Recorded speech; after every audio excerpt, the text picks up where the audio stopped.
Shalom buat kita semua. Selamat hari Minggu. Mari kita mulai ibadah kita dari HKBP Pohantonga, Resort Siborong-Borong. Kita bernyanyi dari buku nyanyian HKBP nomor 6 ayat 1 sampai 3.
Di dalam nama Allah Bapa dan nama anaknya Tuhan Yesus Kristus dan nama Roh Kudus yang menciptakan langit dan bumi.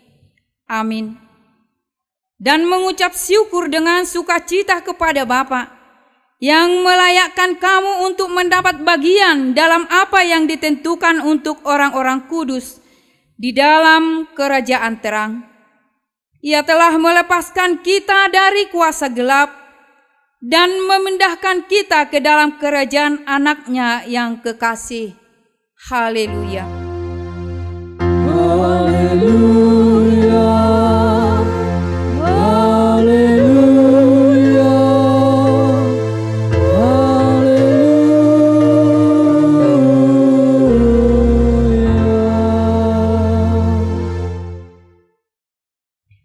Marilah kita berdoa. Ya Tuhan Allah Bapa kami yang di surga, Engkau telah memperkenalkan dirimu melalui firman-Mu, bahwa Engkau mengasihi kami, yaitu dengan memberi pengampunan dosa kepada kami. Perkenankanlah dirimu kepada kami, supaya kami mengenal Engkau, dan kami melakukan kehendak-Mu dengan kuasa Roh Kudus. Amin. Kita bernyanyi dari buku nyanyian nomor 72, ayat 4 dan ayat 5.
Dengarlah hukum Tuhan pada minggu kedua setelah Epifanias ini, yaitu Kolose 1 ayat 12. Dan mengucap syukur dengan sukacita kepada Bapa, yang melayakkan kamu untuk mendapat bagian dalam apa yang ditentukan untuk orang-orang kudus di dalam kerajaan terang. Demikian hukum Tuhan. Marilah kita memohon kekuatan kepada Tuhan untuk melakukan hukum-Nya. Ya Tuhan Allah, kuatkanlah kami melakukan yang sesuai dengan hukum-Mu. Amin. Amin. Kita bernyanyi dari buku nyanyian nomor 518 ayat 1 sampai ayat yang ketiga. Oh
Marilah kita merendahkan diri untuk mengaku dosa kita.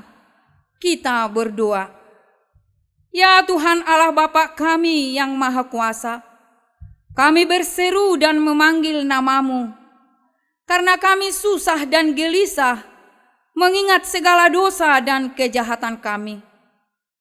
Kasihanilah kami orang berdosa ini.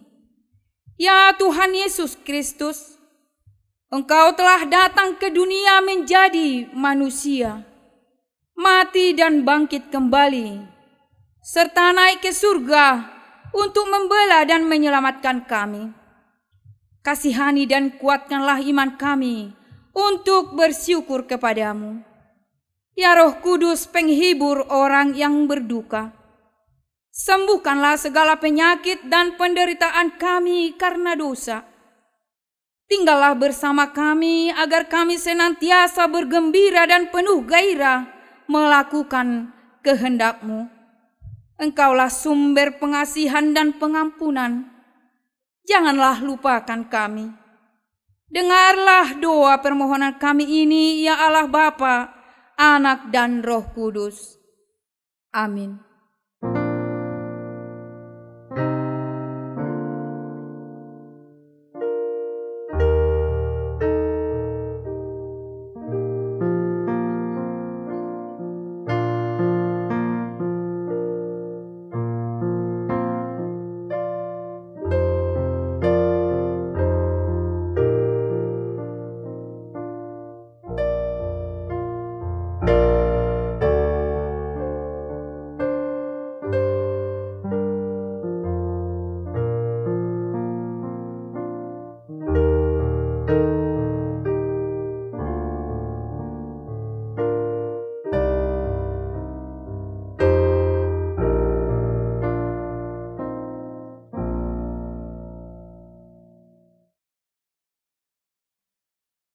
Marilah kita mendengar janji Tuhan tentang pengampunan dosa.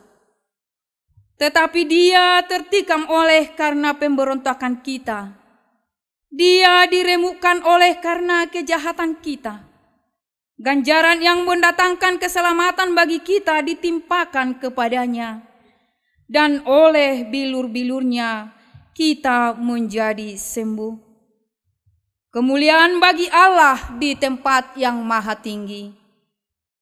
Amin.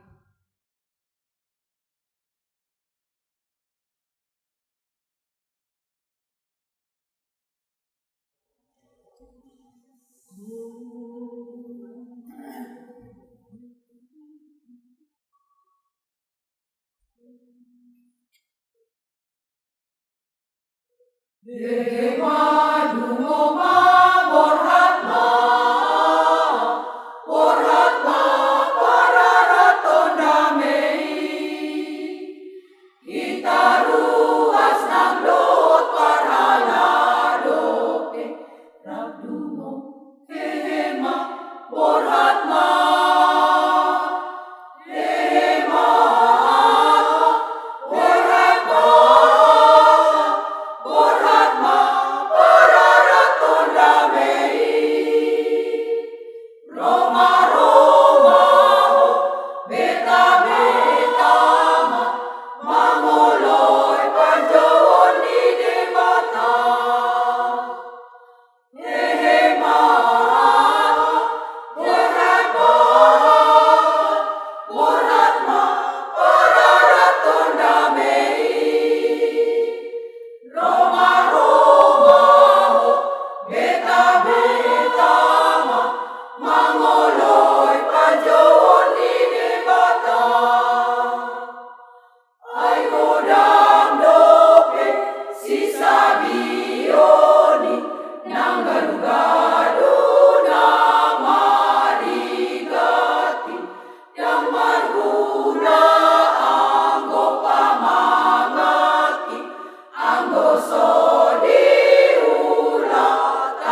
Kita bernyanyi dari buku nyanyian nomor 161 ayat 1 dan ayat 5.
Marilah kita mendengar firman Tuhan yang ditetapkan untuk minggu kedua setelah Epifanias, yaitu dari kitab Yohanes pasal 1 ayat 29 sampai ayat ke-42.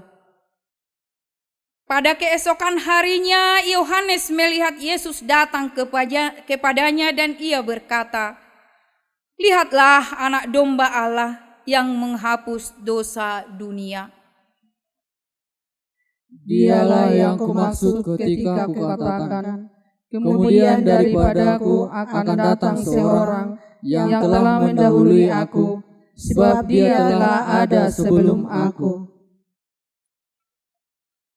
Dan aku sendiri pun mula-mula tidak mengenal dia, tetapi untuk itulah aku datang dan membaptis dengan air, supaya ia dinyatakan kepada Israel. Dan Yohanes memberi kesaksian, katanya, "Aku telah melihat Roh turun dari langit seperti merpati, dan ia tinggal di atasnya. Dan aku pun tidak mengenalnya, tetapi dia yang mengutus aku untuk membaptis dengan air, telah berfirman kepadaku, jikalau engkau melihat Roh itu turun ke atas seseorang dan tinggal di atasnya, dialah itu yang akan membaptis dengan Roh Kudus. Dan aku telah melihatnya dan memberi kesaksian, ia inilah Anak Allah." Pada keesokan harinya Yohanes berdiri di situ pula dengan 2 orang muridnya. Dan ketika ia melihat Yesus lewat, ia berkata, "Lihatlah Anak Domba Allah." Kedua murid itu mendengar apa yang dikatakannya itu, lalu mereka pergi mengikut Yesus. Tetapi Yesus menoleh ke belakang. Ia melihat bahwa mereka mengikut dia, lalu berkata kepada mereka, "Apa yang kamu cari?" Kata mereka kepadanya, "Rabi," artinya guru, di manakah engkau tinggal? Ia berkata kepada mereka, marilah dan kamu akan melihatnya. Mereka pun datang dan melihat di mana ia tinggal. Dan hari itu mereka tinggal bersama-sama dengan dia. Waktu itu kira-kira pukul 4. Salah seorang dari keduanya yang mendengar perkataan Yohanes lalu mengikut Yesus adalah Andreas, saudara Simon Petrus. Andreas mula-mula bertemu dengan Simon saudaranya, dan ia berkata kepadanya, kami telah menemukan Mesias. Ia membawanya kepada Yesus. Yesus memandang dia dan berkata, engkau Simon, anak Yohanes, engkau akan dinamakan Kefas, artinya Petrus. Demikianlah firman Tuhan. Berbahagialah orang yang mendengar firman Allah serta memeliharanya. Amin.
Kita bernyanyi dari buku nyanyian nomor 695, ayat 1 dan ayat 4.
Marilah kita bersama-sama mengaku iman kepercayaan kita, sebagaimana teman-teman seiman di seluruh dunia.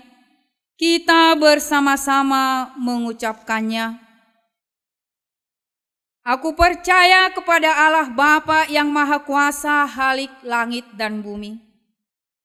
Aku percaya kepada Yesus Kristus, anaknya yang tunggal Tuhan kita, yang dikandung daripada Roh Kudus, lahir dari anak darah Maria, yang menderita sengsara di bawah pemerintahan Pontius Pilatus, disalibkan, mati dan dikuburkan, yang turun ke dalam kerajaan maut.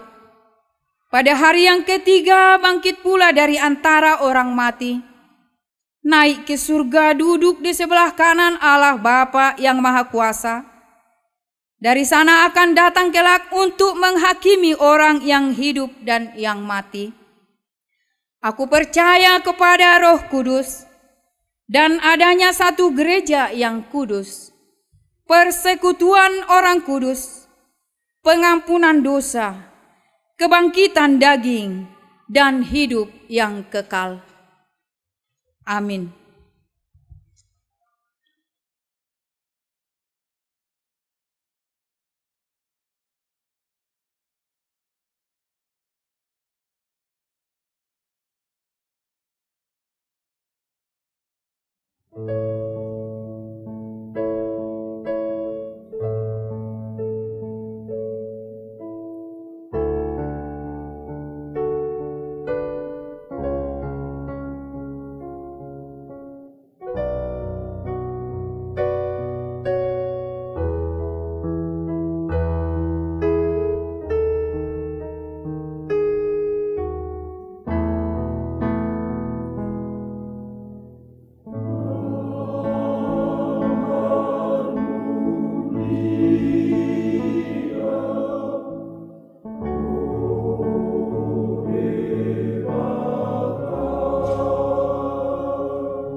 Kita bernyanyi dari buku nyanyian nomor 774 ayat 1 dan seterusnya.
Kita berdoa. Damai sejahtera Allah yang melampaui segala akal, itulah yang memelihara hati dan pikiranmu di dalam Kristus Yesus Tuhan kita. Amin.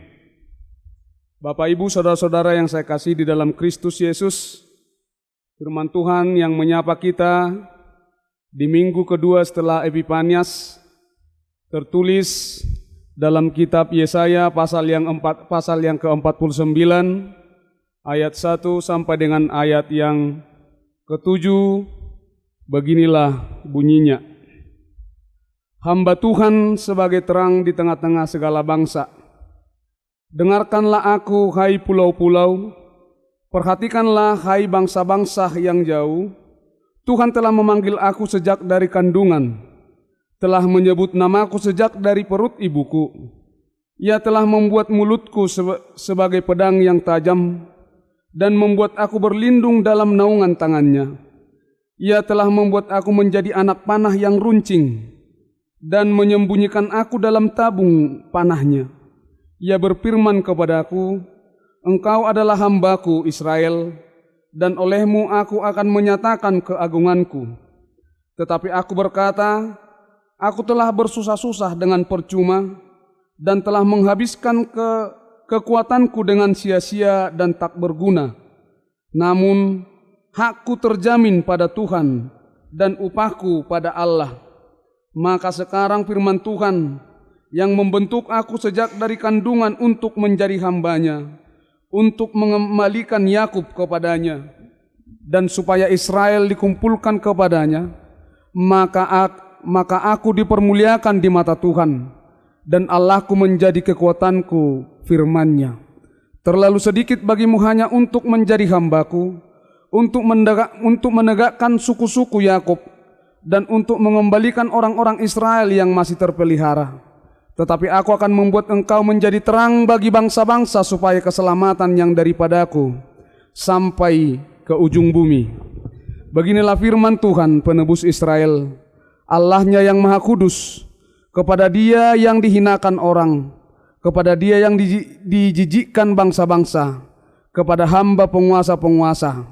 Raja-raja akan melihat perbuatanku, lalu bangkit memberi hormat, dan pembesar-pembesar akan sujud menyembah. Oleh karena Tuhan yang setia, oleh karena yang Maha Kudus, Allah Israel yang memilih engkau. Demikian pembacaan firman Tuhan. Bapak, Ibu, saudara-saudara yang saya kasihi di dalam Kristus Yesus, setidaknya ada dua hal yang disampaikan khotbah ini pada kita pada saat hari ini. Yang pertama, bahwa selalu ada tujuan di balik pemanggilan Tuhan. Sekali lagi saya katakan, yang pertama yang mau ditekankan oleh khotbah kita pada saat ini, bahwa selalu ada tujuan di balik pemanggilan Tuhan. Tak satu pun dari antara kita diciptakan tanpa tujuan. Semuanya memiliki maksud dan tujuan sesuai dengan kehendak Tuhan. Jadi tidak ada yang asal-asalan dan tidak ada yang kebetulan di dalam pemanggilan. Semuanya sesuai dengan koridor dan rancangan yang telah dibuat oleh Tuhan di dalam kehidupan kita. Sebab konsep Allah itu jelas. Ketika Dia menciptakan, sudah pasti ada tujuan dan rencana yang terkandung di dalam setiap ciptaan yang Dia perbuat. Dan tujuan pemanggilan kita tidak lain dan tidak bukan, yaitu untuk menjalankan kehendak dan rencana Tuhan di dalam kehidupan.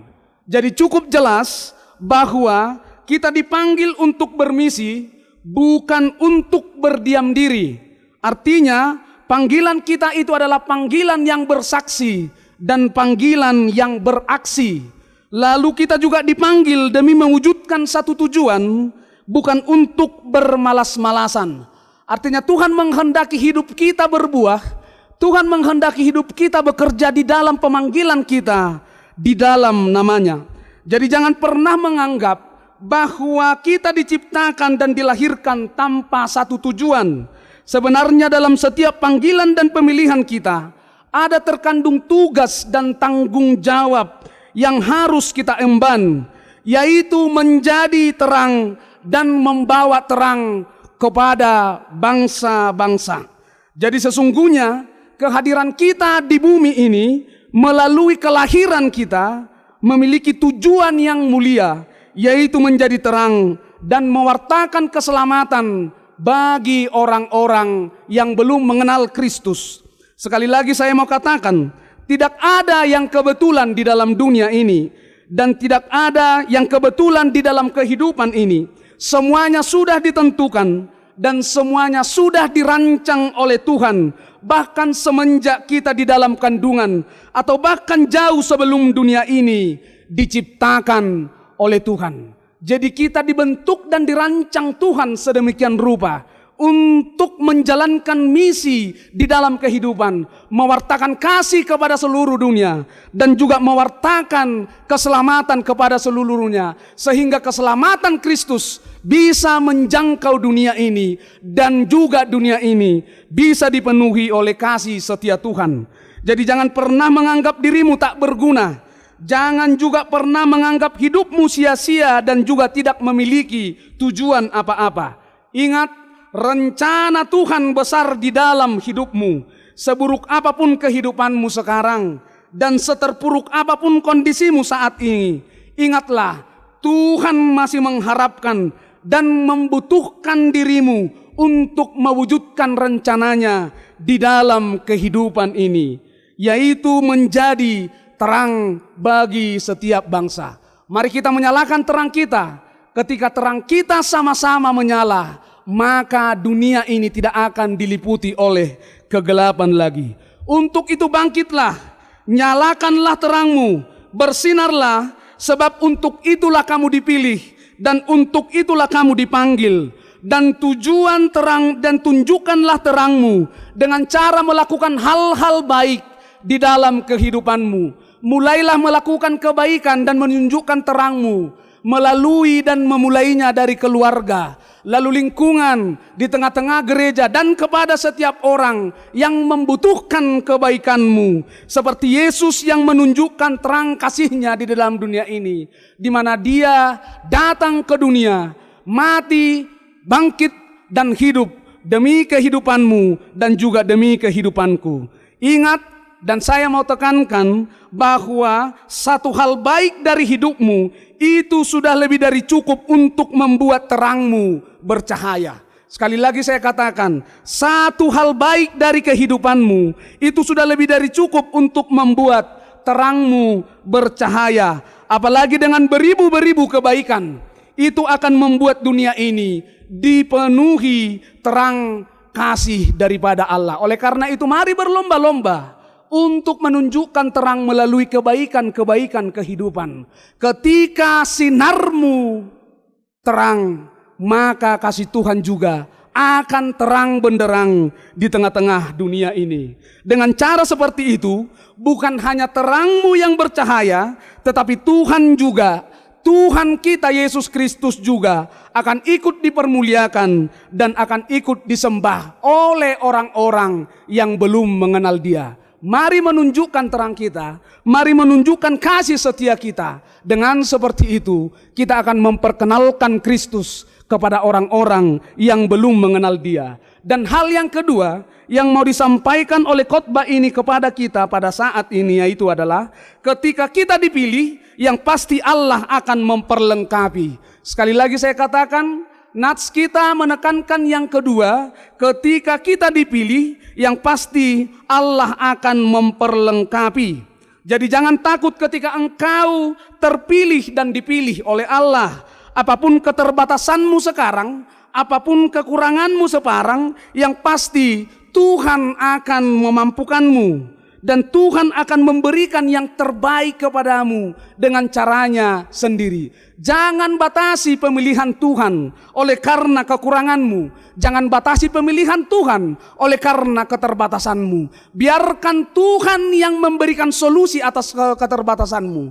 Tapi izinkan dulu Tuhan untuk memilihmu, dan izinkan dulu Tuhan untuk menetapkanmu di dalam rancangan besarnya untuk mewartakan keselamatan bagi setiap bangsa. Sebab yang perlu untuk kita pahami bahwa Allah yang kita sembah adalah Allah yang bertanggung jawab. Ketika Dia memilih, Dia juga bertanggung jawab untuk membekali dan juga untuk memperlengkapi. Sekali lagi saya katakan, ketika Tuhan memilih kita, maka Dia juga akan bertanggung jawab untuk melengkapi dan bertanggung jawab untuk membekali kehidupan kita. Dan itu jelas-jelas tertulis di pasal 49 ayat 2 yang berbunyi seperti ini. Ia telah membuat mulut lututku sebagai pedang yang tajam. Ini perlengkapan yang diberikan Tuhan.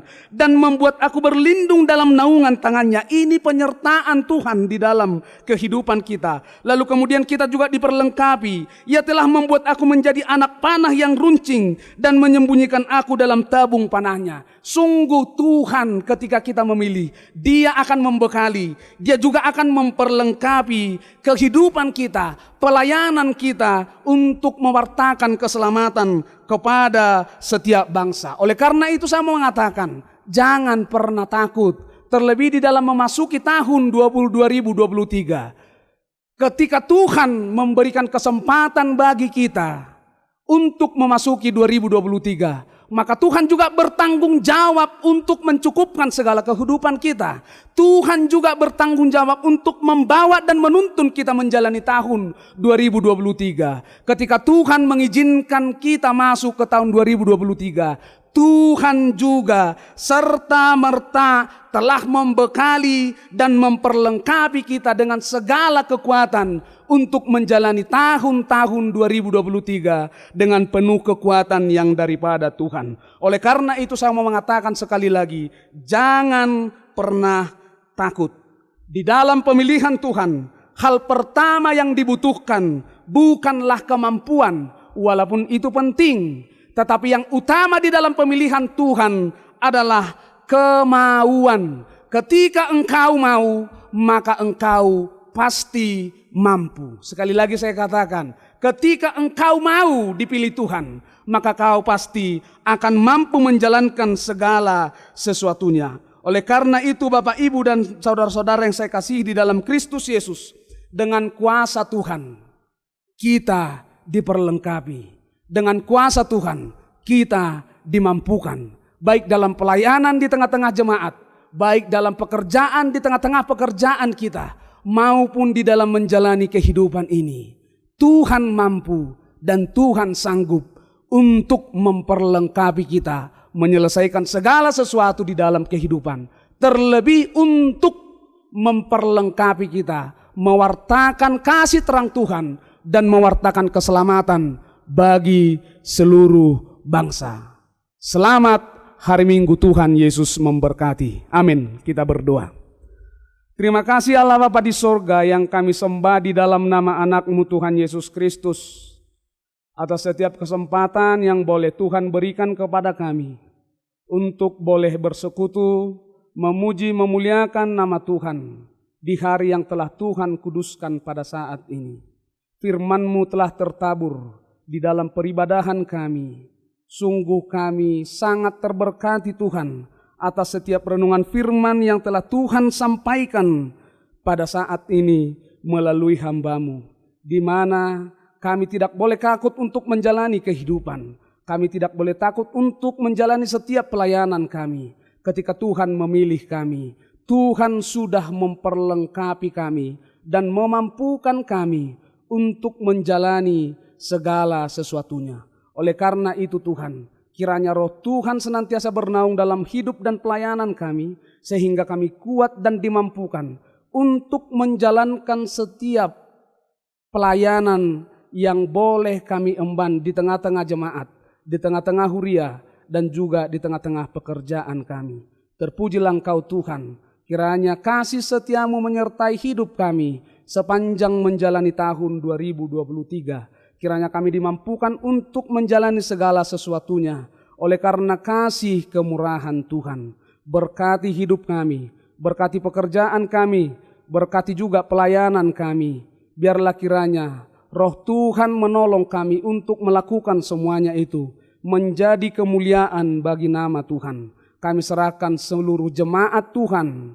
Biarlah kiranya Tuhan melindungi, biarlah kiranya Tuhan menjagai kami dimanapun kami berada. Biar setiap langkah kami Tuhan pimpin untuk bisa sesuai dengan kehendak Tuhan. Biar setiap pekerjaan kami Tuhan berkati dan berhasil, sehingga kami bisa menerima setiap berkat-berkat dari Tuhan melalui usaha, pekerjaan kami masing-masing. Cukupkan kebutuhan hidup kami, cukupkan kebutuhan dari setiap jemaat-jemaat-Mu, cukupkan kebutuhan dari setiap gereja-gereja-Mu. Kami yakin dan percaya berkat Tuhan melimpah di dalam kehidupan kami. Dan kiranya Tuhan menyembuhkan jemaat-Mu yang dalam keadaan sehat. Kiranya Tuhan memberkati setiap keluarga-keluarga yang mendambakan apapun di tengah-tengah kehidupan rumah tangga mereka. Berikan damai sukacita yang daripada Tuhan, sehingga mereka bisa mengucap syukur atas setiap perjalanan hidup yang boleh mereka jalani oleh karena kasih setia Tuhan. Di dalam Kristus Yesus kami berdoa dan mengucap syukur. Amin.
Marilah kita berdoa untuk menyerahkan persembahan kita kepada Tuhan.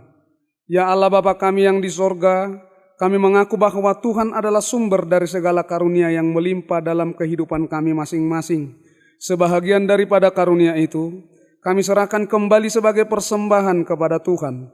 Terimalah dan berkatilah persembahan umat-Mu ini, agar dapat kami pergunakan untuk pekerjaan dan pelayanan kerajaan Tuhan di dunia ini. Bukanlah hati kami untuk mengenal betapa banyak berkat dan karunia yang kami peroleh dari Tuhan, supaya kami senantiasa bersyukur kepadamu di dalam nama Yesus Kristus Tuhan kami. Amin. Tuhan karuniamu roh dan jiwaku semua,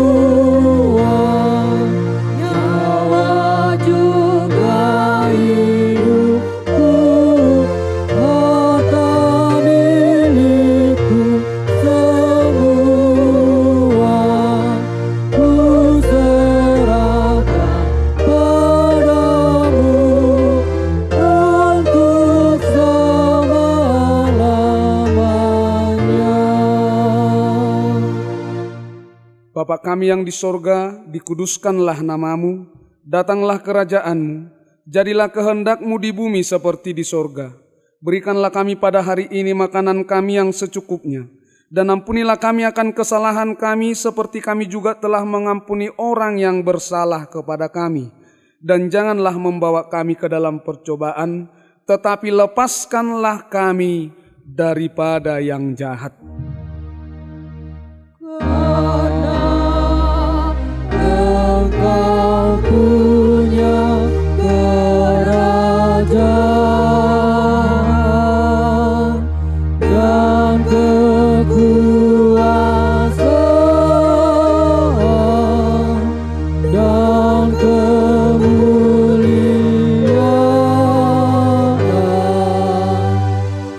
sampai selama-lamanya. Amin.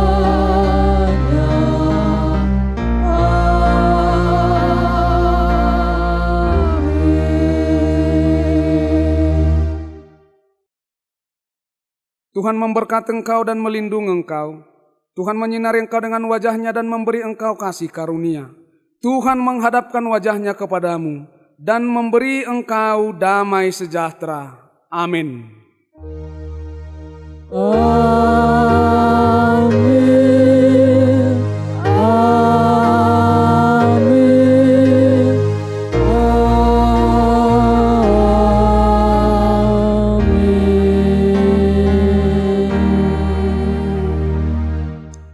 Selamat hari Minggu buat kita semuanya. Tuhan Yesus memberkati. Shalom.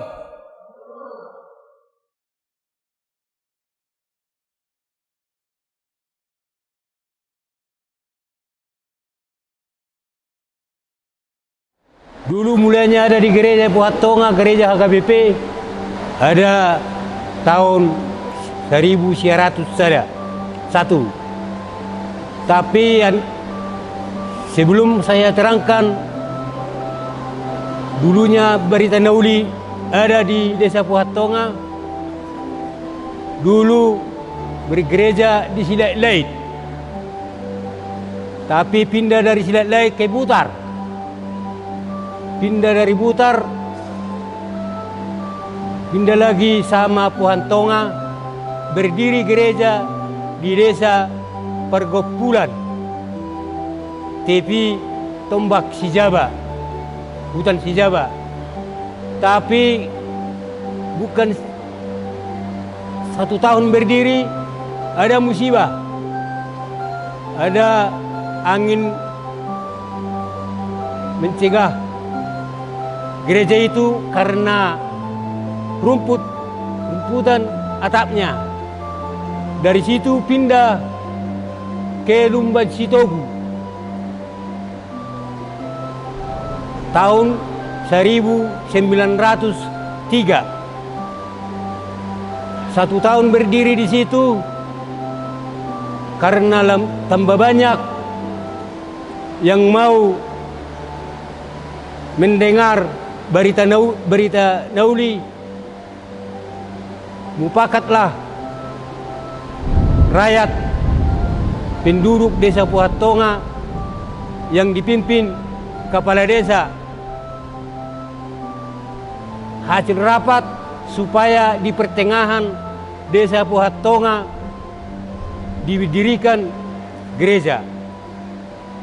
Mupakatlah sama-sama berdiri, dipilihlah Tor Pailon.